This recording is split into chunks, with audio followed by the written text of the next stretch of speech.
नमस्कार, कांचन किचन रेसिपीमध्ये आपलं सर्वांचं मनापासून स्वागत आहे। आज काय बनवायचं? आज आता महाशिवरात्री आलेली आहे, मिठाई बनवूया। मी कालचा व्हिडिओ पण मिठाईचाच टाकला होता, आजचा पण फार सोपा आहे। मी जशी रेसिपी शिकवली आहे त्या पद्धतीने तुम्ही जर करत गेलात तर अगदी मिठाई स्वादिष्ट होते आणि जास्त त्याला म्हणजे साहित्य पण लागत नाही। आपल्या घरच्या घरी जे साहित्य आहे म्हणजे 1 कप दूध, रवा आणि नारळाचा किस म्हणजे आपलं खोबरं, हे ओलं खोबरं वगैरे चालतं, सुकं पण चालतं, ओलं पण चालतं, पण जास्त ओलं वापरलं तर ते मिठाई स्वादिष्ट होते। तर चला मग रेसिपीला सुरुवात करूया। हे पहा, या ठिकाणी मी 1 वाटी रवा घेतलेला आहे, अजून मी कढई चालू केलेली नाही आहे। आता काय करायचं, हे पहा 1 वाटी रवा घेतलेला आहे, तो काय करायचा आहे मिक्सरमध्ये बारीक करून घ्यायचा। जरी बारीक रवा असला तरी सुद्धा मिक्सरमध्ये फिरवून घ्यायचा। आता हे मिक्सरमध्ये आपण प्रथम फिरवून घेऊया।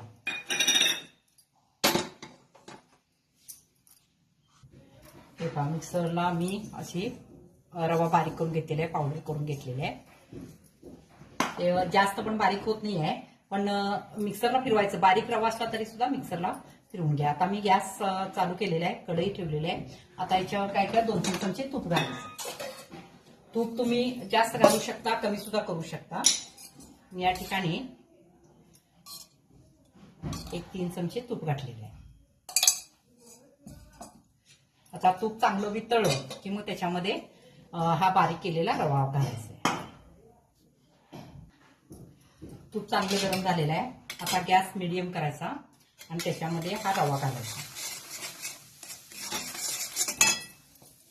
लक्षात घ्या, रवा आपल्याला लालसर करायचा नाही आहे। मी 3 चमचे तूप घातलं होतं, आणखीन 1 चमचा घालते।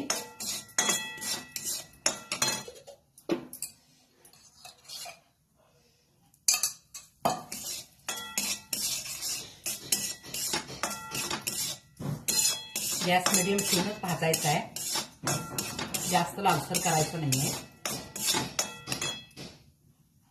हे पहा, आता काय केलं, या ठिकाणी रवा भाजतोय मी, गॅस बारीक केलेला आहे। तोपर्यंत काय करायचं, 1 वाटी खोबरं घ्यायचं, खोबऱ्याचा किस असेल तरी सुद्धा चालतं, आणि याच वाटीने 1 वाटी दूध घ्यायचं। दूध नॉर्मल गॅस घ्या।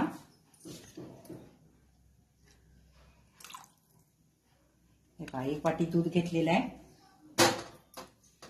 आता हे दूध याच्यामध्ये घालायचं आणि हिची पेस्ट तयार करून घ्यायची।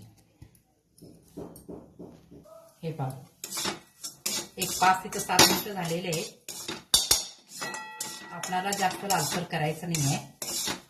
आता काय करायचं, जे खोबरं दूध घालून बारीक केलेलं आहे ते याच्यामध्ये घालायचं।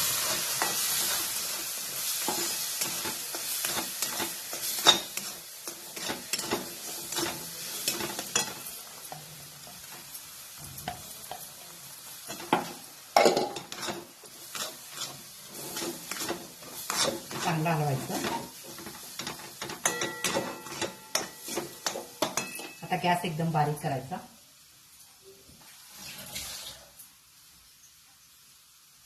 हे पहा, आता त्याच वाटीनं हे पहा, अर्धी वाटीला थोडंसं साखर घालायची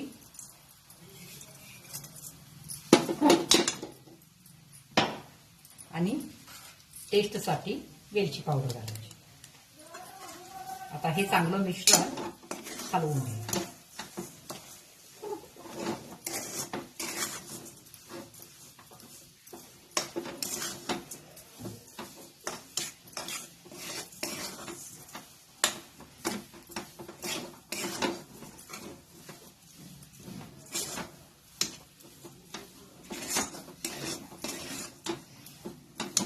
साखर गोडीला तुम्ही कमी जास्त तुमच्या ह्यानं करू शकता।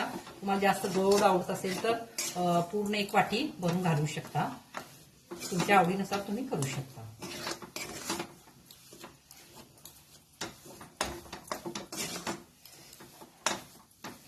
त्यातली साखर विरघळायची अजून।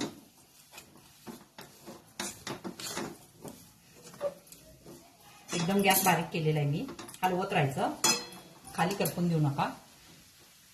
हे पहा, आपलं मिश्रण तयार झालेलं आहे। आता असंच काय करायचं, 1-2-3 मिनिटं याच्यावर गॅस बंद करायचा आणि झाकण झाकून ठेवायचं।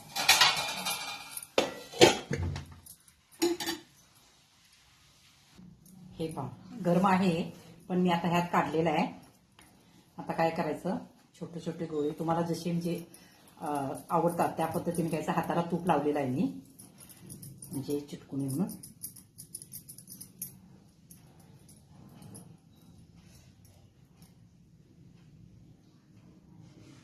हे पहा अशा पद्धतीने. आता काय करूया आपण, याला चेरी लावूया. प्रथम काय करूया, या ठिकाणी मी हे बघा ओल्या खोबऱ्याचा किस आहे. तुमच्याकडं सुका असलं तरी सुद्धा चालतं, फक्त त्याची पाट जी असते ना ती काढायची.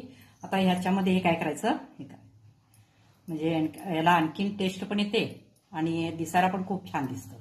हे बघा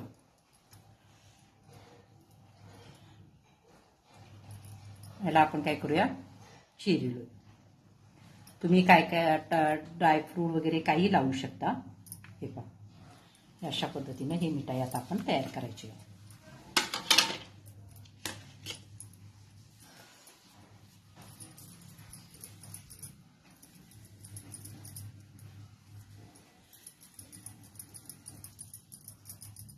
आहे ना सोपी, खायला तर इतकी स्वादिष्ट लागते बघा. आपण ना याच्यामध्ये खावा घातलेला आहे ना मिल्क पावडर, काहीच घातलेलं नाहीये.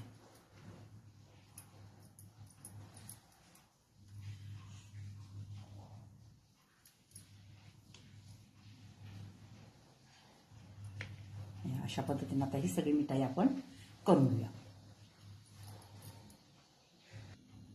हे पहा मस्त टेस्टी मिठाई आपली तयार झालेली आहे. एका वाटी रव्यामध्ये आणि 1 वाटी दूधमध्ये आणि 1 वाटी खोबरं आणि साखर तुमच्या आवडीप्रमाणे तुम्ही घालू शकता. 1 वाटी घाला, अर्धी वाटी घाला, पण त्याच्यापेक्षा कमी करू नका, नाहीतर टेस्ट देत नाही. आता ही आपली मिठाई तयार झालेली आहे. आता तुम्ही वाटणं गणपतीला वगैरे वाटण्यासाठी केला तर यापेक्षा छोटे छोटे केला तरी सुद्धा खूप होतात. आता या ठिकाणी बघा मी एक तुम्हाला हे करून दाखवते. एकदम स्वादिष्ट लागते, स्वादिष्ट लागते. करून बघा, सोपी आहे. गणपतीच्या वेळेला किंवा इतर वेळेला सुद्धा संकष्टीला वगैरे प्रसादाला तुम्ही बनवू शकता. मुलांना खायला सुद्धा देऊ शकता, टेस्टी आहे. मला वाटतं तुम्ही अजून लाईक सबस्क्राईब केलेलं नाही आहे. चला लाईक करा.